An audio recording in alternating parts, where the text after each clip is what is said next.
ఉమ్మడి నెల్లూరు జిల్లాలోని గూడూరు పట్టణంలో ఆర్డీఓ ఆఫీస్ వద్ద ఉపాధ్యాయుడు మహిళ పట్ల అసభ్యంగా ప్రవర్తించాడని దేహశుద్ధి చేశామని చెప్పిన సంఘటనలో మహిళ యొక్క తండ్రి మరియు ఆ ఉపాధ్యాయుడు మీడియాకు ఇచ్చిన వివరణ. మహిళ తండ్రి దేవల్ల రామిరెడ్డి అనే వ్యక్తి మాట్లాడుతూ గూడూరు ఆర్టీఓ ఆఫీస్ కు భూ వివాదం సంబంధించి ఆర్డీఓ గారికి వినతి పత్రం ఇచ్చేందుకు వచ్చాను.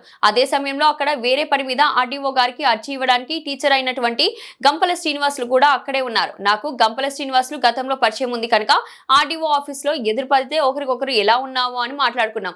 అదే సమయంలో నా కూతురు, నా అల్లుడు, మరో ఇద్దరు వ్యక్తులు మమ్మల్ని చూశారు. నాకు టీచర్ సహాయం చేస్తున్నట్లు, నా ఆస్తి విషయంలో అతను తలదూరుస్తున్నట్లు వాళ్ళు అనుకొని అపోహపడి నా కూతురు తిరువూరు సుమన మరియు అల్లుడు తిరుమూరు సాయి మనోహర్ రెడ్డి, మరో ఇద్దరు వ్యక్తులు గిద్దలూరు వంశీరెడ్డి, వారి సతీమణి ఈ నలుగురు కలిసి అసభ్య పదజాలం వాడుతూ నా కూతుర్ని ఉపాధ్యాయుడు ఏదో అసభ్యంగా మాట్లాడినట్టు కల్పించి దారుణంగా టీచర్ గారిని కొట్టారు అని మహిళా తండ్రి తెలియజేశారు. నన్ను పలకరించడమే అతనికి శాపమైందని వాపోయాడు.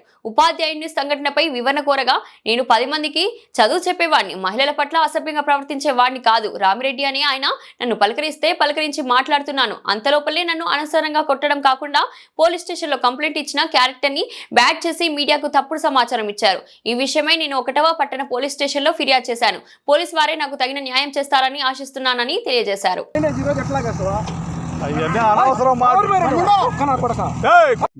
దేవాళ్ళ రామిరెడ్డిని ఈశ్వరవాక.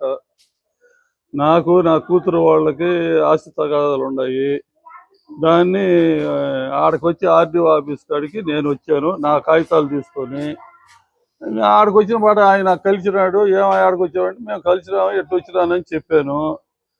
ఆయన కాగితాలు ఆయన ఇచ్చుకున్నాడు. ఆయన కాగితాలు అంటే వస్తా ఇద్దరం కలిసి వచ్చాం బయట. నేను బైక్ తీసుకునేటప్పుడు నా కూతురు వాళ్ళు బయట ఉన్నారు.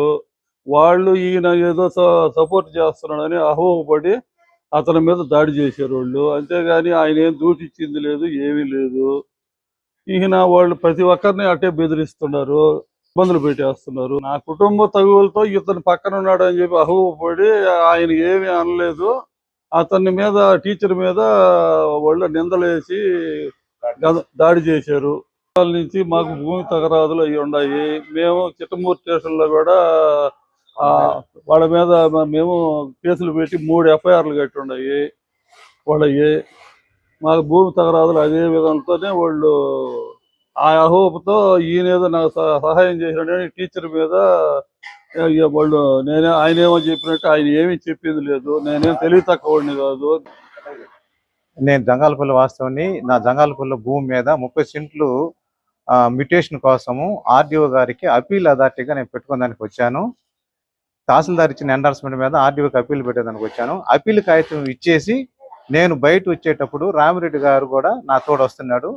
వాళ్ళ కూతురు, అల్లుడు నేనేదో రామిరెడ్డి సహాయం చేస్తానని చెప్పి నా మీద అనవసరంగా దాడి చేశారు.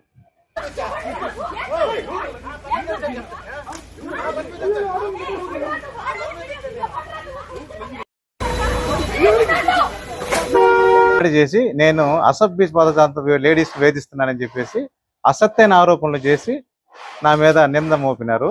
నేను దీనికి పోలీస్ స్టేషన్ పోయి నాకు జరిగిన అన్యాయాన్ని నేను పోలీస్ స్టేషన్లో కంప్లైంట్ ఇచ్చాను. దీని మీద పోలీసులను సార్లను చర్య తీసుకోవాల్సిందిగా కోరుతున్నాను. అంతేగాని వాళ్ళ ల్యాండ్కి నాకు ఎలాంటి సంబంధం లేదు. నా యొక్క ప్రపోజల్స్ మీద నేను ఆర్డీఓ ఆఫీస్కి అప్పీల్ అథారిటీగా నేను పోయాను. అంతే, వాళ్ళకి నాకు సంబంధమే లేదు. రామిరెడ్డికి ఆ భూమికి మాకు సంబంధాలు లేవు. నా భూమి కోసం మ్యూటేషన్ కోసం నేను పోయాను అంతే.